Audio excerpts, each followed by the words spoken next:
Hello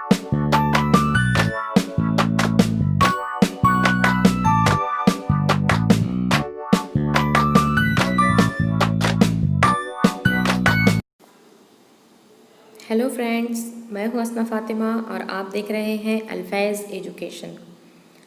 जैसा कि आप जानते हैं, प्रीवियस वीडियो में हमने क्लास 9 का बरक़ रवां यानी करंट इलेक्ट्रिसिटी देखा था, जिसके अंदर ये इंट्रोडक्शन ज़रा याद कीजिए।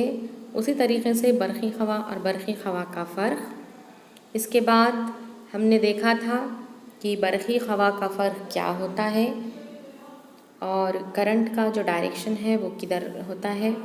इसके बाद बरक़ी ख़वा का फ़र्क का फार्मूला V = W/Q, जिसकी यूनिट थी वोल्ट। इसके बाद हमने देखा था साइंसदानों का तारुफ़, कम से कम बरक़ी ख़वा के फ़र्क की अक़ल तरीन और इसकी ज़्यादा मक़दार को नापने की इकाई आज़ाद इलेक्ट्रॉन, तार से बरक़ी रव का बहना।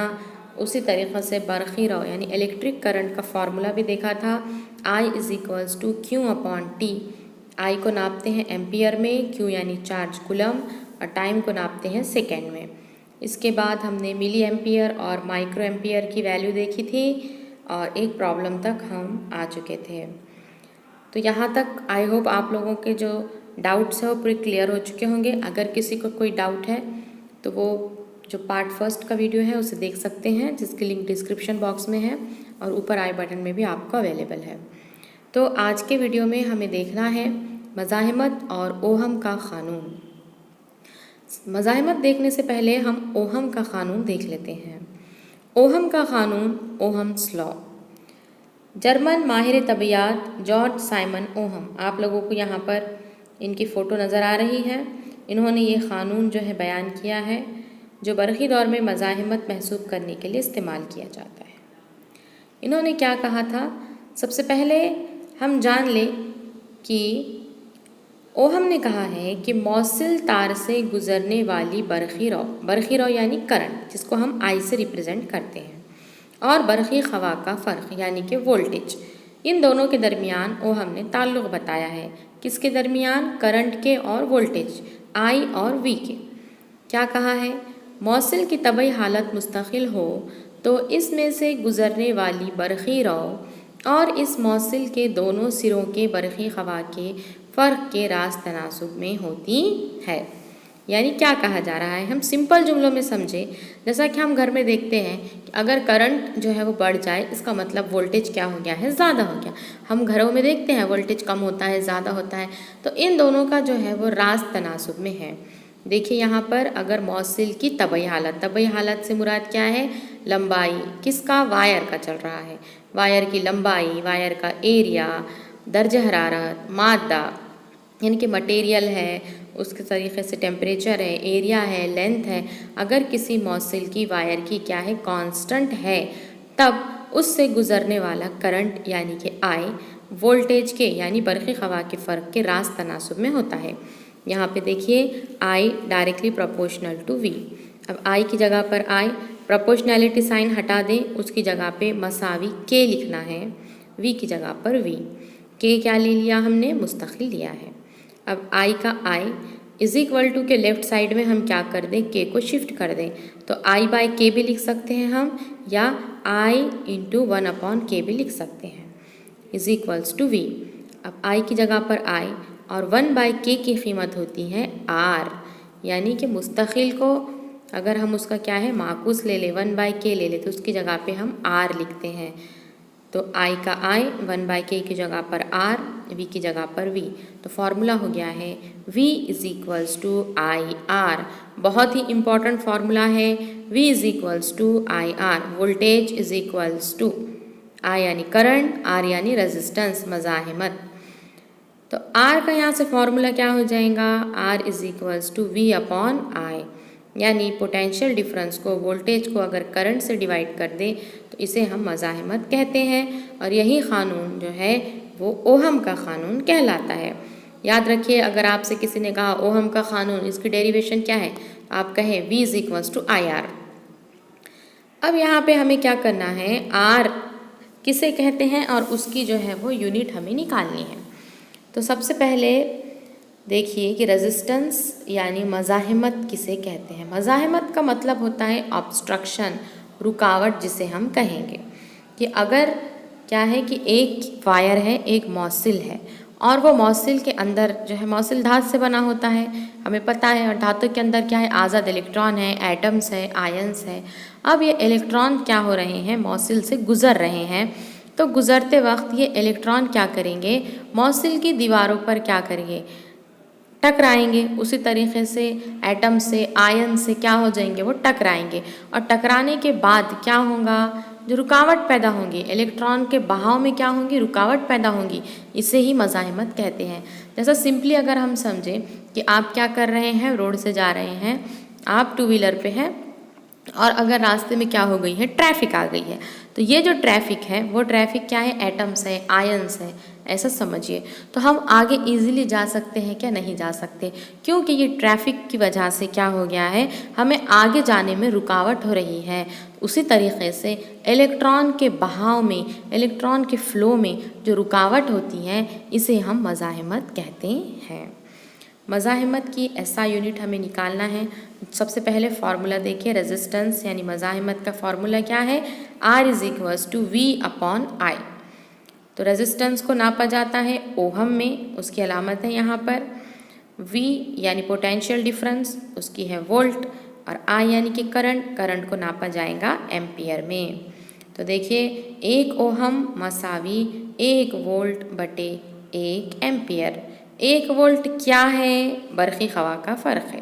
1 एम्पियर क्या है, बरक़ी रौ है। तो 1 ओहम क्या है, ये है मज़ाहिमत।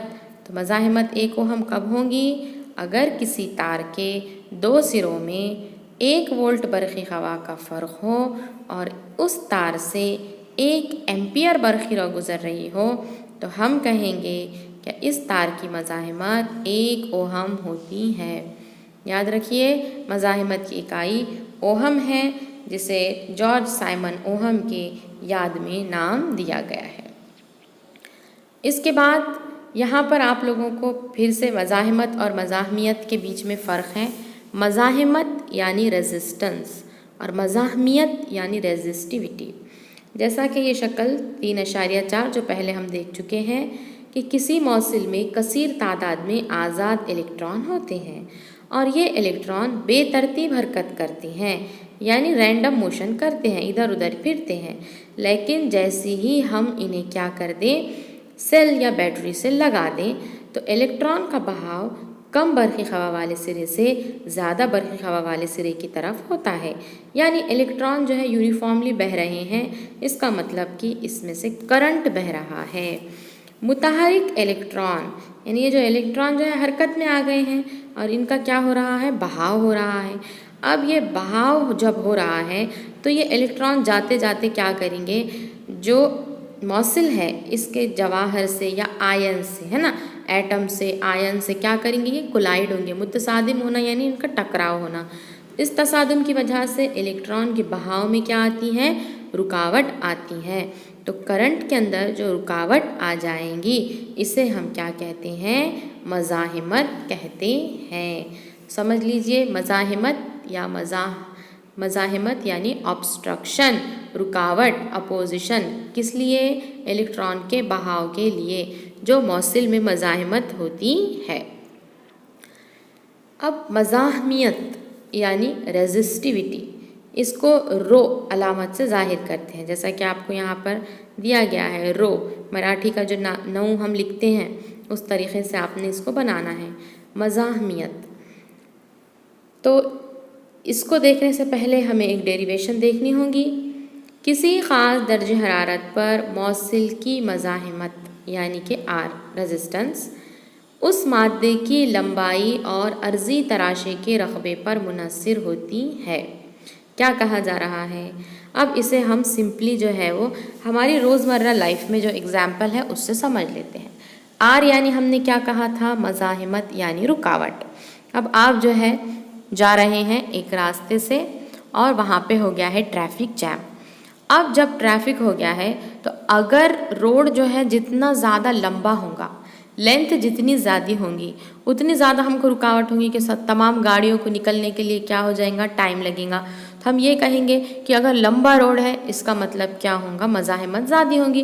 तो फर्स्ट पॉइंट यही है, R directly proportional to L. इसका मतलब क्या होता है, सामने सामने मतलब है, इसका मतलब लेंथ बढ़ गई है, यानी मज़ाहमत भी क्या है, बढ़ गई है। मज़ाहमत कब ज़्यादा होंगी, जब लेंथ ज़्यादा होंगी। और अगर मैं ये कहूँ कि वो जो रोड से हम जा रहे हैं उसका एरिया बहुत ही ज़्यादा बड़ा है, यानी कि वो जो रोड है वो बहुत ही ज़्यादा चौड़ा है।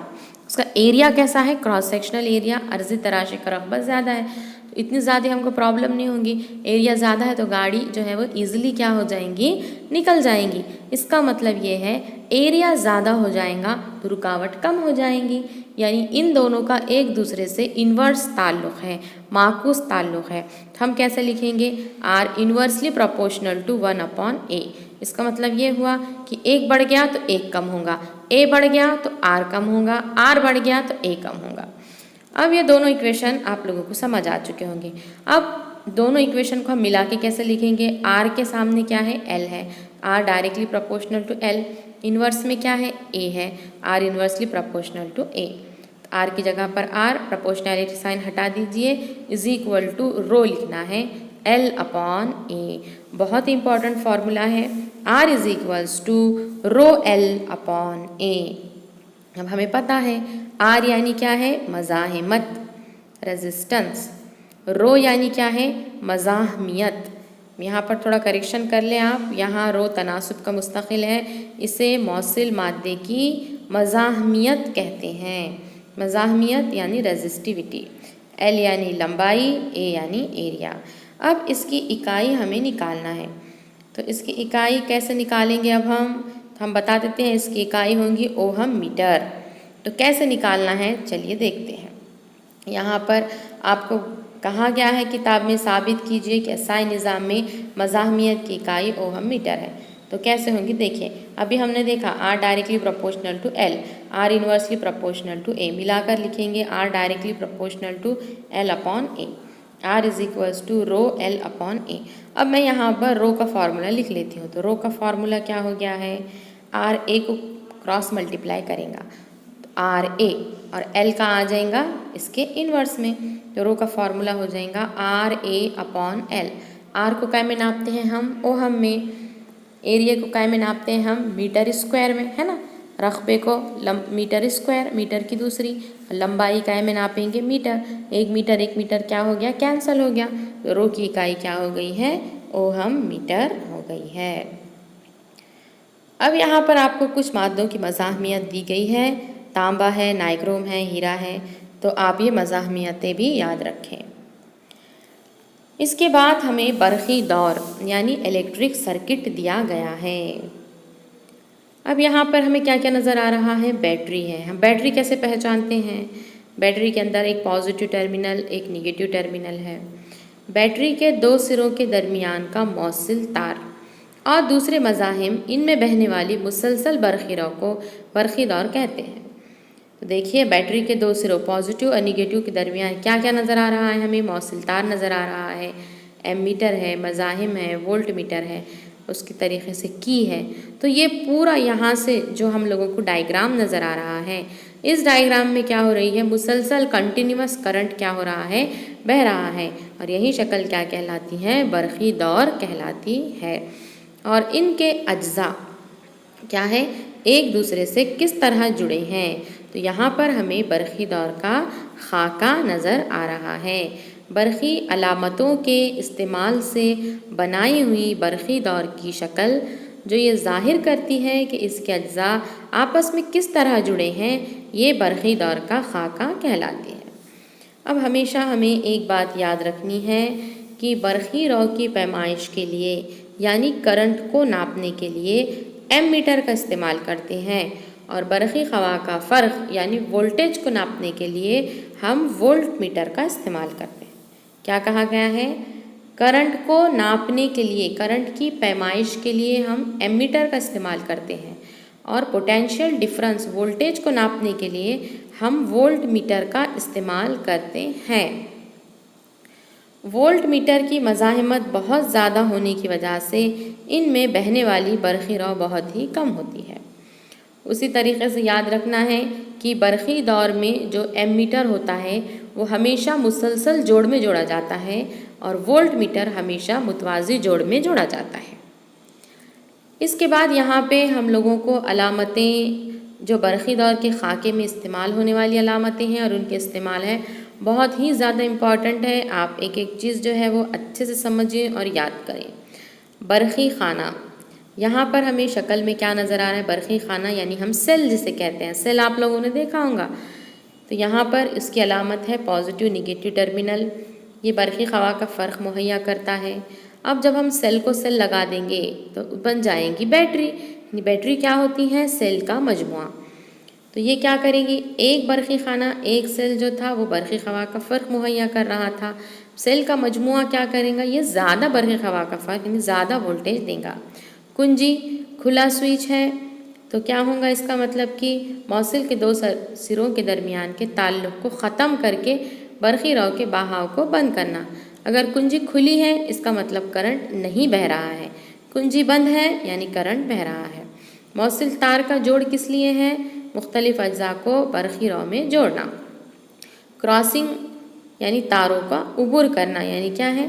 बग़ैर मौसिल जोड़ से तारों की क्रॉसिंग के लिए हम इस्तेमाल करते हैं।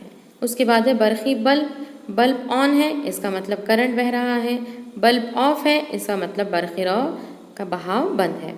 इसके बाद मज़ाहिम या मज़ाहिमत, देखिए किस तरीके से होता है। मज़ाहिमत क्या कर रहा है? रुकावट किसमें? करंट के बहाव में। तो बरक़ी बहाव को काबू में रखने के लिए हम मज़ाहिमत का इस्तेमाल करते हैं। इसके बाद एक होती है मुतग़य्यर मज़ाहिमत, जिसे हम रियोस्टेट कहते हैं। तो बरक़ी रौ को बहाव को कम या ज़्यादा करने के लिए हम मुतग़य्यर मज़ाहिमत का इस्तेमाल करते हैं। याद रखिए, बरक़ी बहाव को काबू करने के लिए हम मज़ाहिमत का इस्तेमाल करते हैं और बरक़ी बहाव को कम या ज़्यादा करने के लिए हम मुतग़य्यर मज़ाहिमत का इस्तेमाल करते हैं। इसके बाद हमें एमीटर नज़र आ रहा है। हमने अभी कहा था करंट को नापने के लिए एमीटर का इस्तेमाल करते हैं, जो हमेशा मुसलसल जोड़ से जोड़ा जाता है। और वोल्ट मीटर जो है वो बरक़ी ख़वा का फ़र्क यानी वोल्टेज मालूम करने के लिए इस्तेमाल करते हैं, जो हमेशा मुतवाज़ी जोड़ में जोड़े जाते हैं। इसके बाद मौसिल और हाजिज़, कंडक्टर और इंसुलेटर। अब हम लोगों को पता है मौसिल आप किसे कहते हैं? जिससे करंट पास होता है वो मौसिल, जिससे करंट पास नहीं होता वो इंसुलेटर यानी हाजिज़। लेकिन हमें मज़ाहिमत की बुनियाद पर कहना है। अब फिर से एक मरतबा देखते हैं, मज़ाहिमत यानी क्या? रुकावट। ये समझिए, करंट के बहाव में रुकावट है यानी करंट नहीं बह रहा है। इसका मतलब क्या होगा? रुकावट ज़्यादा है। मज़ाहिमत ज़्यादा, रुकावट ज़्यादा। रुकावट ज़्यादा, करंट नहीं बह रहा है। जब करंट नहीं बहेगा इसका मतलब वो चीज़ हाजिज़ है। यानी जिन अशिया की मज़ाहिमत बहुत ज़्यादा होती है, जिन अशिया के अंदर करंट के बहाव में रुकावट बहुत ज़्यादा होती है, उनमें करंट पास नहीं होता, ऐसी अशिया को हम हाजिज़ कहते हैं। जबकि मौसिल क्या है? जिनके अंदर करंट आसानी से पास होगा। करंट आसानी से पास हो रहा है इसका मतलब ये है कि इसमें रुकावट नहीं है। रुकावट नहीं है यानी कि मज़ाहिमत बहुत ही कम है या नहीं है।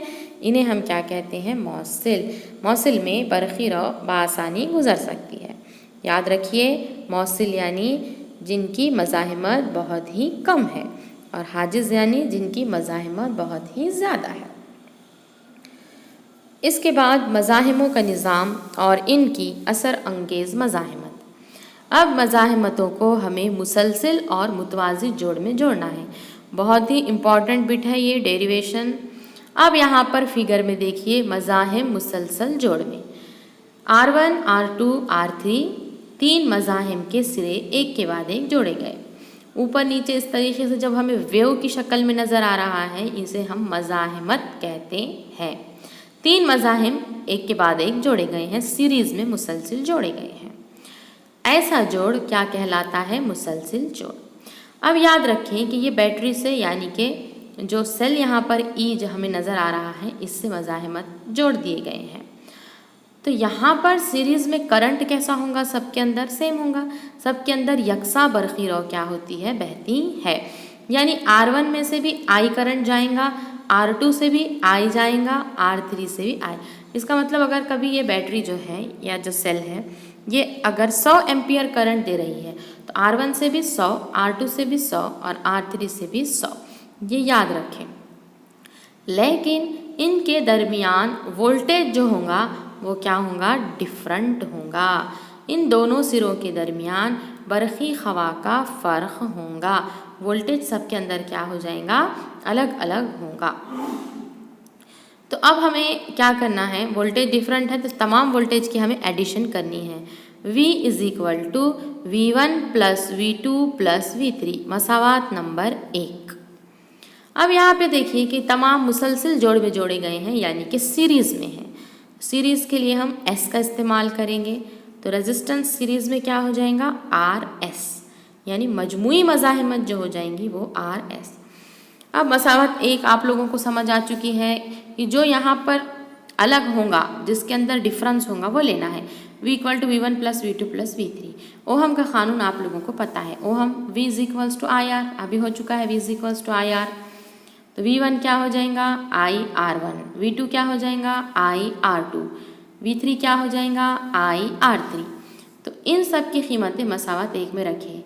I1 R1 क्यों नहीं ले रहे हैं हम V1 की जगह पे I1 R1, क्योंकि करंट सबके अंदर सेम है। R1 में I1, R2 में I2, R3 में I3, ऐसा नहीं है। R1 में भी करंट I, R2 में भी I और R3 में भी I। तो क्या हो जाएगा, V की जगह पे हम IRS, RS क्यों, क्योंकि सीरीज़ में है। V1 की जगह पे IR1, V2 की जगह IR2, V3 की जगह IR3। अब यहाँ पे सब में कॉमन I कॉमन निकल गया है, ये I कैंसिल कर देंगे तो RS is equals to R1 plus R2 plus R3। बहुत इंपॉर्टेंट फार्मूला है, मुसलसल जोड़ में तमाम रेजिस्टेंस की हमें क्या करनी है, एडिशन। जितने भी अब यहाँ पे 3 हैं, R1 plus R2 plus R3, 4 होते थे तो प्लस R4, 5 होते थे तो प्लस R4 प्लस R5, इस तरीके से हम बढ़ा सकते हैं। अगर n मज़ाहिम को मुसलसल जोड़ा जाए, हमें पता नहीं है 100, 200, 1000 कितने भी मज़ाहिम को हम अगर जोड़ना है तो फार्मूला तब क्या हो जाएगा, RS is equals to R1 plus R2 plus R3 plus and so on, यानी कहीं तक भी प्लस RN। तो मुसलसिल जोड़ में फार्मूला हो गया है RS is equal to R1 plus R2 plus R3। मुसलसिल जोड़ में तमाम मज़ाहिमतों की हमें क्या करनी है, जमा करनी है। तो हमने क्या देखा, अगर मज़ाहिम को मुसलसिल जोड़ में जोड़ा जाए तो हर मज़ाहिम से यकसा बरखिरा गुज़रती है, यानी सबसे गुज़रने वाला करंट I कैसा होगा, सेम होगा। मज़ाहिम के जोड़ की कुल मज़ाहिमत तमाम मज़ाहिम के मजमूए के बराबर होती है। यानी यहाँ पर अगर हम ये कहें R1 की कीमत है 2, R2 की है 2, R3 की है 2, तो टोटल कितनी हो जाएंगी, 2 जमा 2 जमा 2, टोटल हो जाएंगी 6 हो जाएंगी। यानी कि यहाँ पर जो एडिशन होगा ये मजमूए के बराबर होगा। बरक़ी जोड़ के दरमियान का बरक़ी हवा का फ़र्क तमाम मज़ाहिम के दरमियान बरक़ी हवा के फ़र्क के मजमूए के बराबर होगा। यानी यहाँ पे कहीं की बात की जा रही है, वोल्टेज की बात की जा रही है। तो यहाँ पर हम जो है वो देखेंगे कि V is equals to V1 plus V2 plus V3 बताया गया है। मज़ाहिम के मुसलसिल जोड़ में मजमूई मज़ाहिमत इनफरादी मज़ाहिमत से ज़्यादा होती है। मजमूई यानी कि टोटल आंसर अभी हमने कितना करे थे, 6, 2 जमा 2 जमा 2 कितना हो गया, 6 हो गया। 6 ये इनफरादी मज़ाहिमत यानी कि एक मज़ाहिमत के एक कितनी है, 2 है, एक की वैल्यू 2 है, तो 6 हमेशा क्या होगा, बड़ा होगा 2 से। वही कहा जा रहा है कि टोटल वैल्यू इंडिविजुअल से क्या होती है, ज़्यादा होती है। ये जोड़ दौर में मज़ाहिमत के इजाफे के लिए इस्तेमाल करते हैं। यानी याद रखें, ये पॉइंट बहुत इंपॉर्टेंट है, अगर आपको क्या करना है, मज़ाहिमत को बढ़ाना है यानी रेजिस्टेंस को हमें इंक्रीज़ करना है, तो आप मुसलसिल जोड़ेंगे या मुतवाज़ी, तो ऑब्वियसली हम जो है वो कैसे जोड़ेंगे, इन्हें मुसलसिल में, क्योंकि मुसलसिल में वैल्यू क्या हो रही है, मज़ाहिमत की बढ़ रही है। एक R1 की वैल्यू अगर 2 ली जाए, R2 की भी 2, R3 की भी 2, और जब इनको हम तीनों को एक साथ लगाते तो टोटल वैल्यू कितनी आ गई थी, हमारी 6 आ गई थी। यानी टोटल मज़ाहिमत क्या हो गई थी, इंक्रीज़ हो गई थी। यानी जब भी हमें मज़ाहिमतों को इजाफा करना है तो हम इस मुसलसिल जोड़ का इस्तेमाल करते हैं। अब मुसलसल जोड़ पर मबनी मिसाल देख लेते हैं। आप लोगों को 3 रेजिस्टेंसेस दिए गए हैं, 15 ओहम, 3 ओहम और 4 ओहम। अगर इन्हें मुसलसल जोड़ में जोड़ा जाए बहुत ही आसान है, सबकी आप सिंपली एडिशन कर दें, R1 plus R2 plus R3, 15 जमा 3 जमा 4 टोटल कितना हो गया है 22 ओहम। तो इस दौर की मजमूई मज़ाहिमत 22 ओहम होंगी। इसके बाद मज़ाहिम के मुतवाज़ी जोड़। अभी हमने मुसलसल जोड़ में देखा था, अब मुतवाज़ी जोड़ में देखिए। मुतवाज़ी यानी एक के नीचे एक आप लोगों को क्या करना है, जोड़ना है। R1 R2 R3 के दोनों जानिब के सिरे मुताल्लिक़ा जानिब एक साथ जोड़िए, तो इस जोड़ को हम मुतवाज़ी जोड़ कहते हैं, जैसा कि शक्ल में दिखाया गया है। अब फ़र्ज़ कीजिए, अब ये जो ई बैटरी है इससे हमें क्या करा, आई करंट हम टोटल यहाँ से दे रहे हैं। तो ये करंट जो है वो गुजरते हुए समझो कहाँ चले जाएगा, पॉइंट सी पर आकर वो रुक गया। अगर मैं 100 ओहम करंट दे रही हूँ तो क्या होगा, अब ये जो 100 ओहम है ये सी पॉइंट पे जाके क्या हो जाएगा, डिवाइड हो जाएगा। डिवाइड हो जाएगा यानी कि R1 में अलग करंट, R2 में अलग, R3 में अलग। सेम करंट होगा क्या, नहीं होगा। तो याद रखें मुसलसल जोड़ में करंट क्या था, सेम था, और वोल्टेज क्या था, डिफरेंट था। अब मुतवाज़ी जोड़ में करंट अलग होगा लेकिन वोल्टेज सबका सेम होगा। याद रखें हमारे घरों में भी जब हम क्या करते हैं, जितने भी आलात हैं, फ्रिज है, उसी तरीके से टीवी है, वॉशिंग मशीन है, जितने भी आलात हैं ये सब मुतवाज़ी जोड़ में जोड़े गए हैं, क्योंकि मुतवाज़ी जोड़ में पैरेलल में जोड़ने की वजह से सबका वोल्टेज क्या होता है, सेम होता है। तो यहाँ पर वोल्टेज क्या है, सबका सेम है, करंट सबके अंदर अलग अलग है। यानी R1 से गुजरने वाला करंट I1 होगा, R2 से गुजरने वाला I2 होगा और R3 से I3 होगा। इसलिए जो अलग है उनकी हम एडिशन ले लेंगे, तो टोटल करंट I किसके बराबर है, I1 plus I2 plus I3, मसावात number 1। अब यहाँ पे देखिए, फ़र्ज़ कीजिए कि RP पैरेलल में जोड़ रहे हैं तो हम RP लफ्ज़ इस्तेमाल करेंगे, सीरीज़ में हमने RS लिया था। तो अब देखिए हमें ओहम का क़ानून पता है, V is equals to I R, ये फार्मूला है, V is equals to I R. तो I का फार्मूला होगा V अपॉन R, I का formula V upon RP, I1 का V upon R1, I2 V upon R2, I3 V upon R3। यहाँ पर V1 V2 V3 नहीं लेना है, सबकी जगह पे V रखना है। क्यों V, क्योंकि तीनों के अंदर जो वोल्टेज है वो कैसा है, सेम है। बात याद रखें, वोल्टेज सेम है इसलिए V यूज़ कर रहे हैं। अब ये तमाम वैल्यूज़ इक्वेशन 1 में रखें, तो I की जगह पे V upon RP, I1 V upon R1, I2 V upon R2, I3 V upon R3। V common ले लिया है सब तरफ से और इन्हें लेफ्ट और राइट साइड से हमने कैंसिल कर दिया, तो आ जाएगा 1 upon RP is equal to 1 upon R1 plus 1 upon R2 plus 1 upon R3। यानी कि अगर हमने 3 रेजिस्टेंसेस को मुतवाज़ी जोड़ में पैरेलल में जोड़ा है तो फार्मूला हो जाएगा 1 upon R1 plus 1 upon R2 plus 1 upon R3। अब अगर हम 4 मज़ाहिमत लेते थे तो 1 अपॉन R4, 5 लेते थे तो 1 अपॉन R5। यानी अगर n मज़ाहिम की तादाद को मुतवाज़ी जोड़ में जोड़ा जाए तो क्या हो जाएगा वो, 1 upon RP is equal to 1 upon R1 plus 1 upon R2 plus 1 upon R3 plus and so on, यानी कहीं तक भी लेंगे, प्लस 1 अपॉन Rn। याद रखें सीरीज़ में हमने RS is equal to R1 plus R2 plus R3 लिया था, यहाँ पे हमें 1 upon RP is equal to 1 upon R1 plus 1 upon R2 plus 1 upon R3 लेना है। अगर दिए हुए मज़ाहिम को मुतवाज़ी जोड़ में जोड़ा जाए तो जोड़े गए तमाम मज़ाहिम का माकूस यानी 1 अपॉन RP हर मज़ाहिम के माकूस के मजमूए के बराबर है।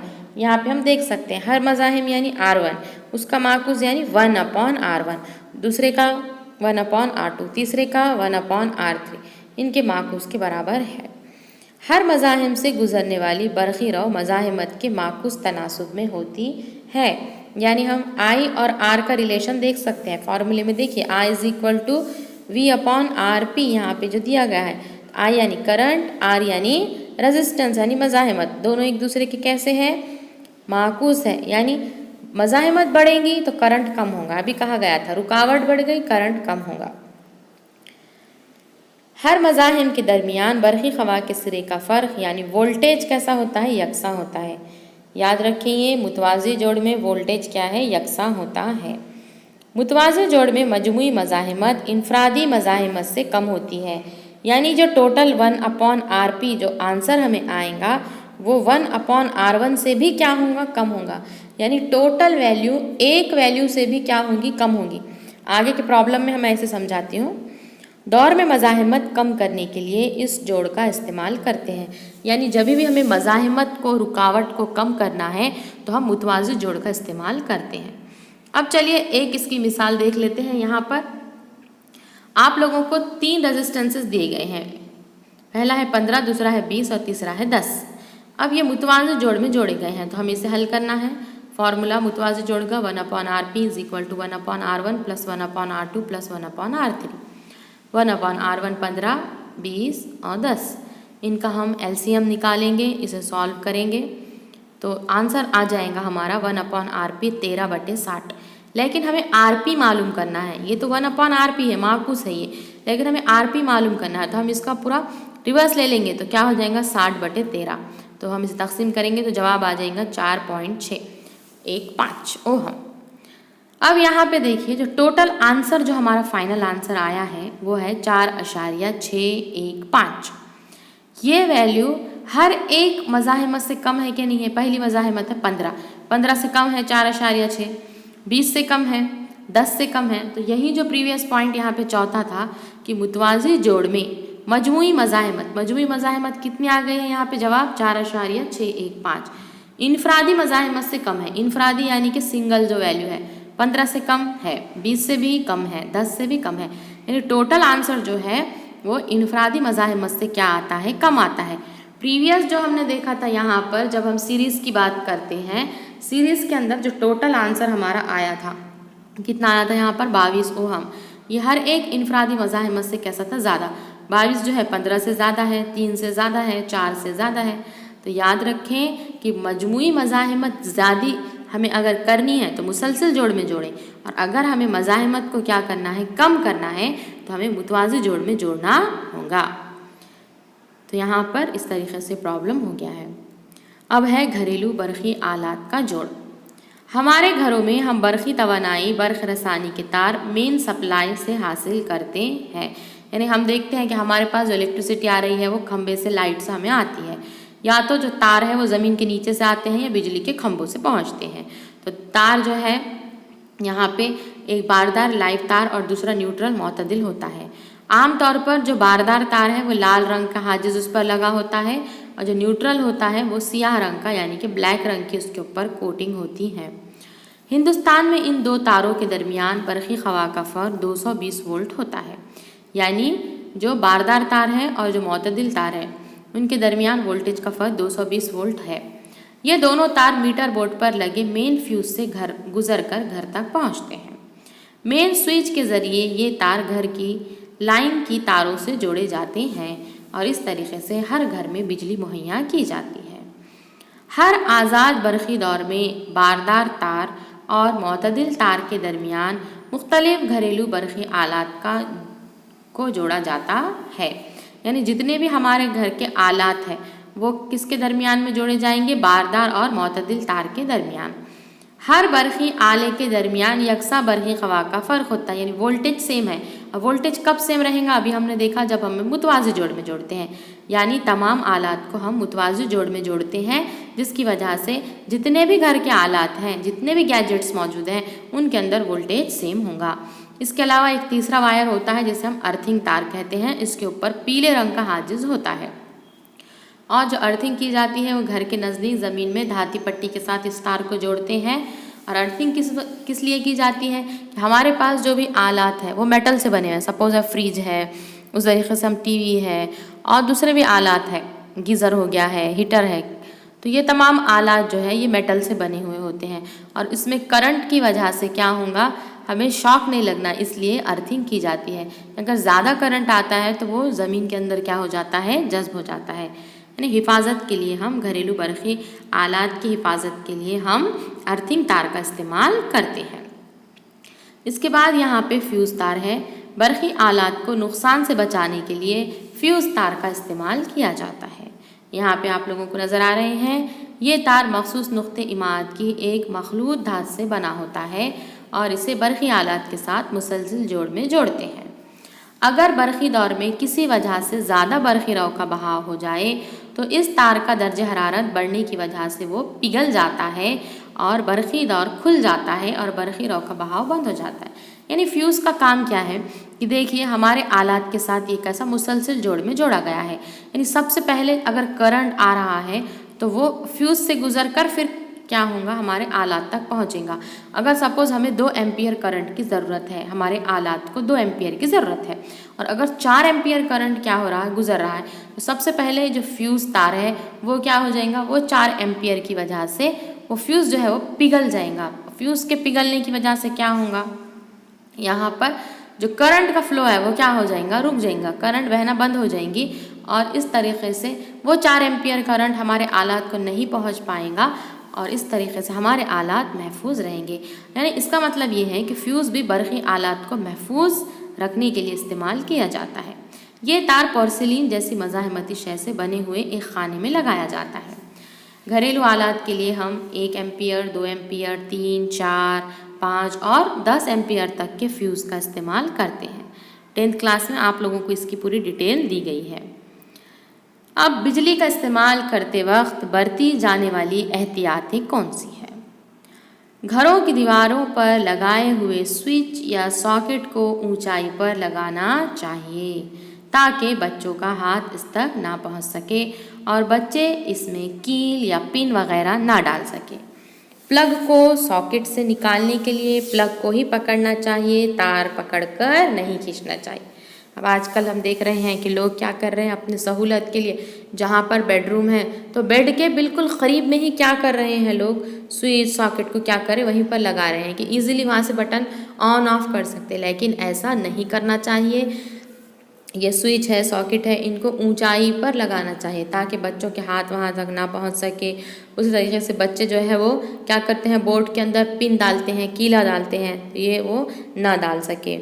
बरक़ी आलात की जब भी हम सफाई कर रहे हैं तो बरक़ी रव बंद करना चाहिए, प्लग को सॉकेट से निकाल लेना चाहिए। बरक़ी आलात का इस्तेमाल करते वक्त हाथ हमेशा खुश्क होने चाहिए या रबर के जूते या चप्पल का इस्तेमाल करना चाहिए, जिसकी वजह से बरक़ी रव हमारी बॉडी से नहीं गुजर सकती और हमारा जिस्म जो है वो बिजली के झटके से महफूज रहता है। और अगर कोई शख्स ये बार-बार तार को छू ले या अगर वो तार से क्या है चिपक जाए तो फ़ौरन हमें मेन स्विच क्या करना है, बंद करनी चाहिए। अगर स्विच दूर हो या इसका मुकाम हमें मालूम ना हो तो सॉकेट से पिन निकालना चाहिए और उस शख्स को डायरेक्टली हमें पकड़ना नहीं चाहिए, बल्कि क्या करना चाहिए, लकड़ी जैसी गैर मौसिल शय से इस शख्स को तार से दूर करना चाहिए। एक और जो है यहाँ पर याद रखें कि कभी कभार घर में क्या हो जाती है, लाइट के बोर्ड में आग लग जाती है या और कुछ रीज़न की वजह से स्विच में क्या हो जाती है, यहाँ पर आग लग जाती है।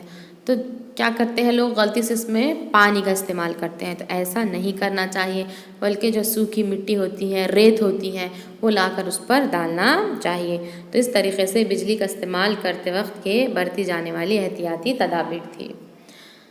तो यहाँ पर हमने 9वीं जमात का बरक़ी रवां जो सबक है वो भी मुकम्मल तौर से कंप्लीट कर चुके हैं। ये फ़िज़िक्स का चैप्टर है, लिहाजा थोड़ा आप लोगों को समझने में दुश्वारी पेश आ सकती है, लेकिन बार बार इस वीडियो को देखिए और तमाम पॉइंट्स को आप नोटबुक के अंदर क्या है नोट करते चलें। बार बार देखने की वजह से आप लोगों के पॉइंट्स जो है वो क्या होंगे, क्लियर होंगे। और फिर भी अगर आप लोगों को कोई डाउट है तो आप हमें कमेंट बॉक्स में पूछ सकते हैं। तो इस वीडियो को ज़्यादा से ज़्यादा अपने फ्रेंड्स के साथ शेयर कीजिए और अल्फैज़ चैनल को सब्सक्राइब कीजिए। तो मिलते हैं आप सबसे नेक्स्ट वीडियो में। अल्लाह हाफिज़।